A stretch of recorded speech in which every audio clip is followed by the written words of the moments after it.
దేవుడి సన్నిధిలో ఏం చేస్తే పోయిందమ్మా? సరి చేసుకుంటే పోయింది. అందుకే దేవుడి సన్నిధిలో దేవుడు మనకు మంచి అవకాశాలు ఇచ్చాడు, సమయాన్ని ఇచ్చాడు. యోగ్యులమా అయోగ్యులమా అని పరీక్షించుకునే సమయాన్ని, సందర్భాన్ని దేవుడు ఇచ్చాడు. ఈ సమయం లేక, ఈ సందర్భం లేక నా ప్రియమైన దేవుని బిడ్డారా, లోకములలో కాల్చులో పడి పరుగులు తీస్తున్నవారు, సమయాన్ని వ్యర్థం చేసుకుంటున్నవారు, సమయాన్ని ఇదిగో వ్యర్థంగా వెలుగుతున్నవారు ఎందరో లేకపోలేదు. కానీ దేవుడు మంచి సమయాన్ని ఇచ్చాడు, పరీక్షించుకునే సమయాన్ని ఇచ్చాడు. మరి సమయాన్ని ఇచ్చాడంటే దేవుడు మనల్ని ప్రేమిస్తున్నాడా లేదా?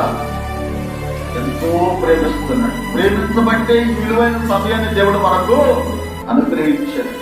ఈ విలువైన సమయాన్ని, సరి చేసుకునే సమయాన్ని, సరిదిద్దుకునే సమయాన్ని, నా ప్రియమైన దేవుడు పెట్టారా, ఈ విలువైన సమయాన్ని దేవుడు మనకి ఇచ్చాడు.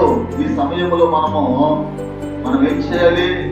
మన మనస్సాక్షిని మనం పరిశీలించుకోవాలి. ఎక్కడ నేను అయోగ్యంగా నడిచాను, ఎక్కడ అయోగ్యంగా నేను తలంచాను, ఎక్కడ అయోగ్యంగా నేను చూశాను, ఎక్కడ అయోగ్యంగా నేను మాట్లాడాను, ఆ అయోగ్యత నాలో ఎక్కడ దాగి ఉన్నది? ఆ అయోగ్యతను మనము సరి చేసుకోకపోతే నా ప్రియమైన దేవుని బిడ్డలా మనం యోగ్యులము కాలేము.